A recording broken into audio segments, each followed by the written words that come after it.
What it do, Dream Team? It's your boy Neal here with another reaction video, guys. And here we are with Sowell once again. I feel like I've gained a lot from watching his videos. A lot of things that I really did not know.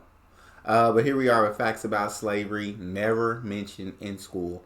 Before we dive into this, make sure you guys, if you enjoyed the video, hit that subscribe button and smash the like.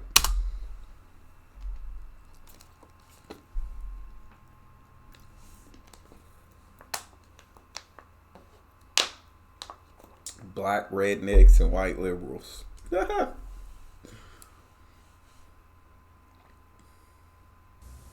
instrumental use of the history of slavery today also underlies the claim that slavery grew out of racism. For most of its long history, which includes most of the history of the human race, I do agree slavery with was largely not the enslavement of racially different people, for the simple reason that only in recent centuries has either the technology or the wealth existed to go to another continent to get slaves and transport them en masse across an ocean. Ooh. People were enslaved because they were vulnerable, not because of how they looked. The peoples of the Balkans were enslaved by fellow Europeans, as well as by the peoples of the Middle East, for at least 6 centuries before the first African was brought to the Western Hemisphere. Oh, wow.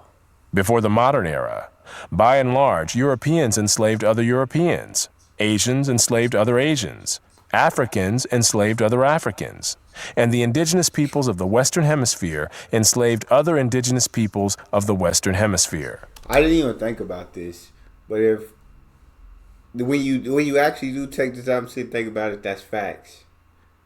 I'm not saying racism wasn't a thing. Racism was 100% a thing, and it's still a thing. But slavery couldn't have been born out of racism. Because he's right. He said people weren't able to, they didn't have ships and all that before. Slaves were here since forever, it seemed like.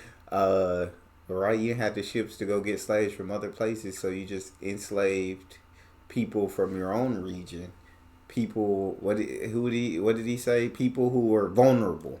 You enslaved people who were vulnerable, but it wasn't due to their color or anything. Sounds like more of a class thing than a race thing. Wow. Says so people were enslaved 600 years before Europeans went and got the first African slave. I genuinely had not thought of that. Slavery was not based on race, much less on theories about race. Only relatively late in history did enslavement across racial lines occur on such a scale as to promote an ideology of racism that outlasted the institution of slavery itself. Wherever a separate people were enslaved, they were disdained or despised, whether they were different by country, religion, caste, race, or tribe. In East Africa, the Maasai were feared slave raiders, and other African tribes, either alone or in conjunction with Arabs, enslaved their more vulnerable neighbors. As late as 1891, it was reported that Manyuema slavers had demoralized surrounding tribes, destroying crops, and famine reigned everywhere. Ooh. Even in the early 20th century, Abyssinians were still raiding other Africans and carrying off slaves. It was 1922 before the British had gained sufficient control in Tanganyika to stamp out slavery there. Arabs were the leading slave raiders in East Africa, ranging over an area larger than all of Europe. The total number of slaves exported from East Africa during the 19th century has been estimated to be at least 2 million. The form in which the story of slavery has reached most people today has been along the lines of the best-selling book and widely watched television miniseries Roots by Alex Haley. Challenged on the historical accuracy of Roots, Haley said, "I tried to give my people a myth to live by."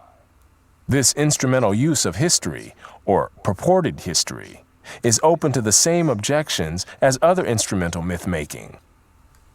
Despite the impression created by Roots, during the era of the massive slave trade from West Africa, a white man was more likely to catch malaria in Africa than to catch slaves himself.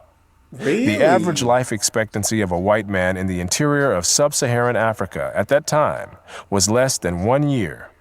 By and large, men from Europe or the Western Hemisphere came to the coasts of Africa bought their slaves, and left as soon as possible.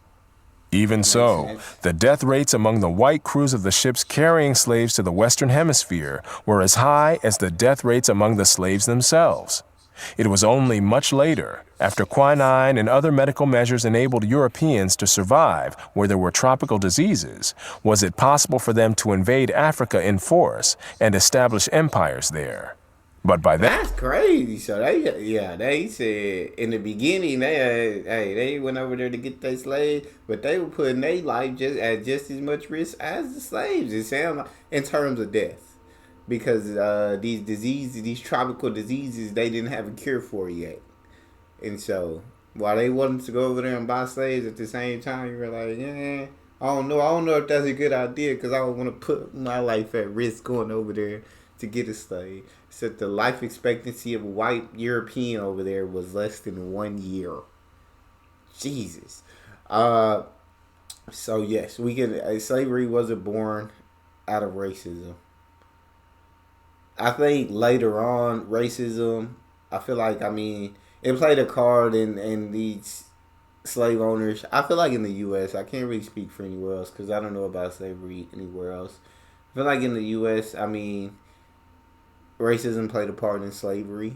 I think the white man during those times thought he was superior to the black man, and so they did everything to make the black man feel inferior, to keep them enslaved, not only physically but mentally.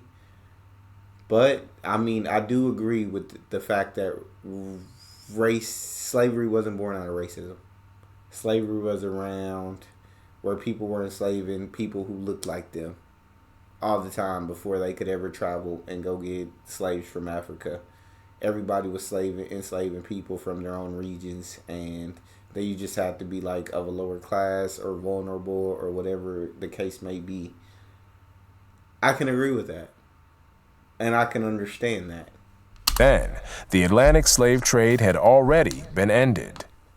During the era of that trade, Africa was largely ruled by Africans, who established the conditions under which slave sales took place. The crew of a slave ship was in no position to defy African rulers and their armies by going out across the land and capturing people willy-nilly. The stronger African peoples captured and enslaved the weaker peoples.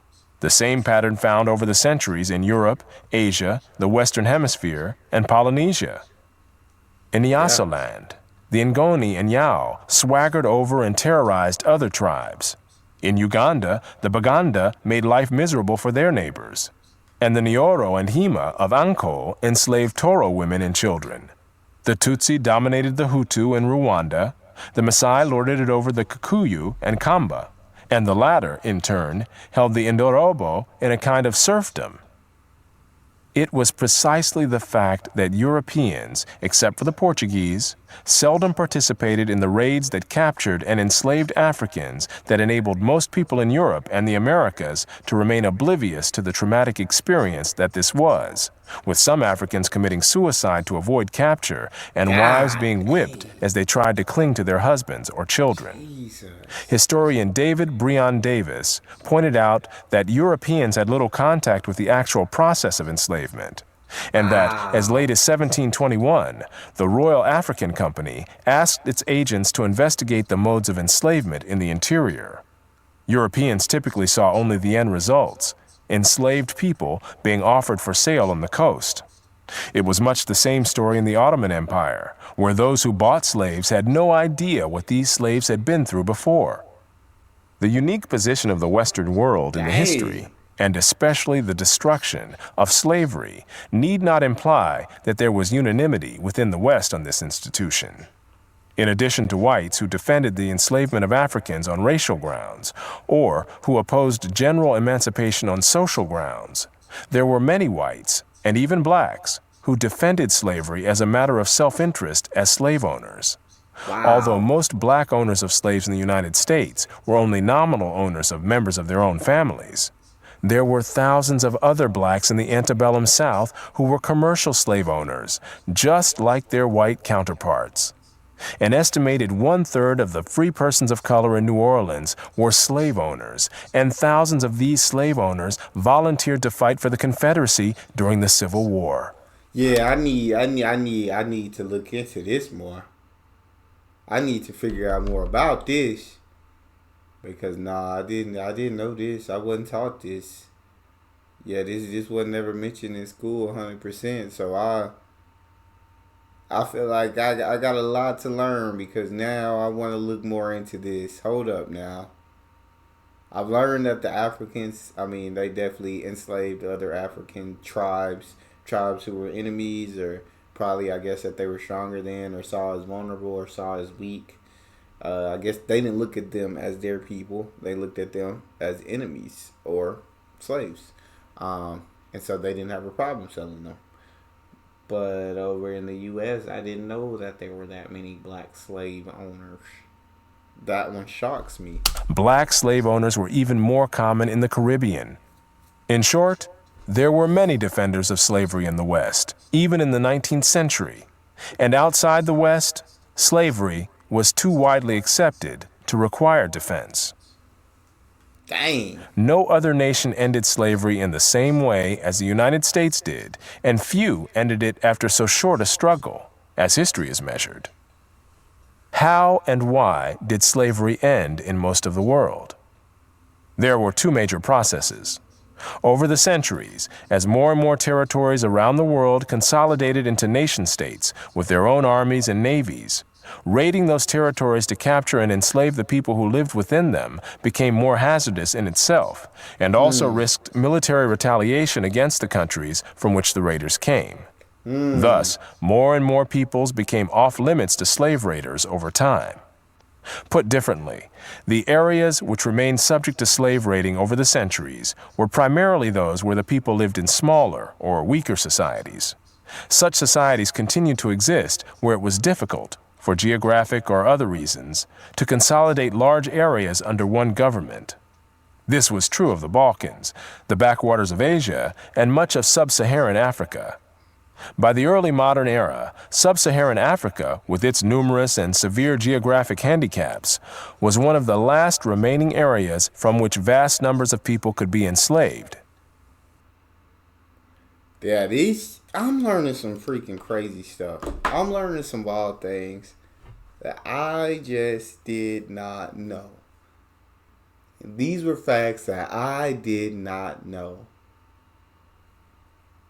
But we got to check out more. We definitely got to check out more. That's all we have for this video. If you guys enjoyed that, make sure you check out this one next. Subscribe to the channel, ring that notification bell. It's your boy Neal. Out.